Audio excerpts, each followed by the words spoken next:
Yayasan Pusaka Bantala Rakyat menggelar dialog cerdas menyoal persoalan perlindungan hak masyarakat dan lingkungan hidup tanah Papua di Kota Sorong. Kegiatan yang menggandeng LMA Malamoy dan Aman Sorong Raya itu menghadirkan para calon anggota DPR RI, DPD RI, DPRD Provinsi, dan calon DPRD Kota Sorong. Direktur Yayasan Pusaka Bantala Rakyat, Frankie Samperante mengatakan, dialog cerdas ini menjadi median agar menjaring calon yang mewakili rakyat dan daerah. Informasi selengkapnya akan disampaikan langsung oleh wartawan Tribun Sorong, Safwan Asari. Silakan rekan Safwan. Baik, Mei dan juga Tribuners dimanapun Anda berada, benar sekali. Kemarin sejumlah pemuda dan juga masyarakat menggelar diskusi yang mana diskusi tersebut digagas yayasan uh, oleh yayasan dan juga Aman Sorong Raya di Kota Sorong, Papua Barat Daya. Nah, aksi tersebut bertujuan untuk melakukan menjaring sejumlah calon-calon potensial yang mana akan mewakili rakyat dan juga akan mewakili daerah ke kursi-kursi legislatif di tahun 2024 itu sendiri. Nah, dapat saya kabarkan bahwa dari hasil diskusi tersebut, masyarakat adat semuanya bersepakat agar pada momentum 2024 ini tidak berjalan dengan kekalahan ataupun kemenangan masyarakat adat yang uh, berjalan begitu saja. Namun harusnya ada calon-calon yang mana akan mewakili masyarakat adat untuk bersuara terkait dengan hak-hak ataupun terkait dengan tanah ulayat milik mereka yang ada di Papua Barat Daya itu sendiri. Nah, mereka berharap agar masyarakat adat nantinya mendapatkan perwakilan-perwakilan yang ada di parlemen dan juga DPD RI yang nantinya bisa menyuarakan terkait dengan hak mereka mulai dari pemetaan masyarakat hukum adat dan juga pemetaan wilayah adat di wilayah Papua Barat Daya sendiri. Sebab selama ini dari pemilu ke pemilu dan dari pemilihan daerah ke pemilihan daerah, justru masyarakat adat justru menjadi korban begitu Tribuners. Nah, dapat saya kabarkan bahwa dari hasil data selama ini mereka mengaku bahwa ada beberapa hak masyarakat adat justru tidak diakomodir dalam setiap kebijakan. Salah satunya yaitu mendorong percepatan pengakuan wilayah adat dan juga masyarakat hukum adat yang memang harusnya segera dilakukan karena mereka menilai pemetaan wilayah masyarakat hukum adat dan juga wilayah adat ini sangat urgent dan sangat menentukan nasib mereka begitu Tribuners. Salah satu halnya di Kota Sorong ataupun di Kabupaten Sorong yang mana masyarakat hukum adat masih harus dilakukan pemetaan begitu Tribuners. Kalau untuk di wilayah Kota Sorong sendiri sampai saat ini belum mendapatkan semacam pemetaan yang secara spesifik sehingga masyarakat hukum adat di wilayah Sorong seperti masyarakat Moi harusnya mendapatkan prioritas dalam setiap kebijakan begitu Tribuners.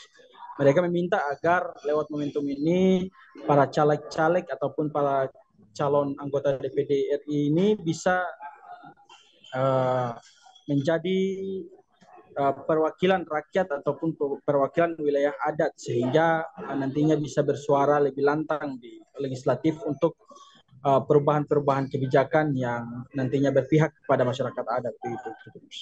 Nah, melalui kesempatan tersebut ada salah satu peneliti dari Universitas Papua menyampaikan bahwa kesempatan tersebut merupakan awal kebangkitan masyarakat hukum adat di Papua Barat Daya karena dari pemilihan ke pemilihan masyarakat adat belum melakukan semacam konsep dasar semacam grand design untuk memetakan calon-calon pemimpin yang mana yang bisa mewakili masyarakat adat.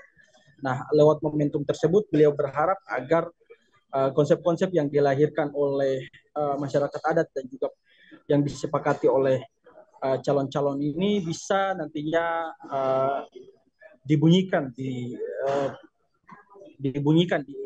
periode setelah mereka memimpin nantinya, begitu.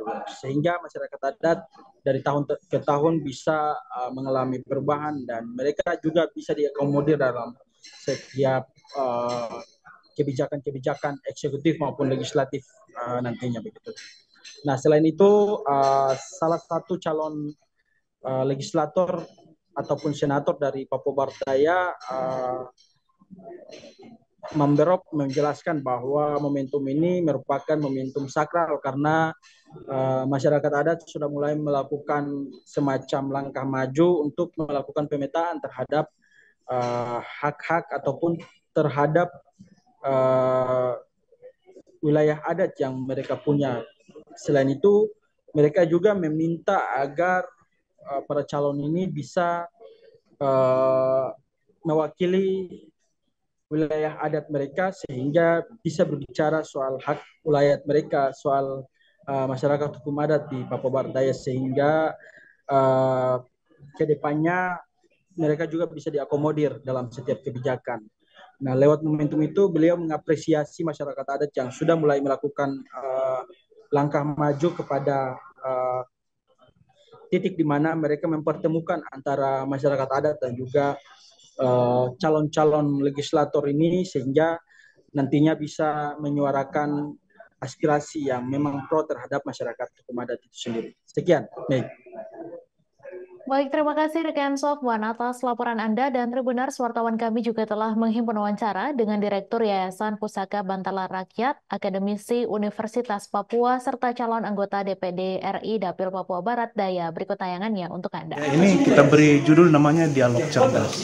Dialog Cerdas ini sebagai media buat masyarakat adat dan calon-calon pemimpin untuk legislatif maupun Dewan Perwakilan Daerah dan para tim pemenangan calon presiden maupun calon wakil presiden untuk berdialog, berdiskusi, dan berdebat tentang pandangan-pandangan mereka dan juga apa realitas atau fakta yang sedang dihadapi oleh masyarakat sekarang yang mungkin kontradiktif dengan apa yang menjadi misi dan visi para calon.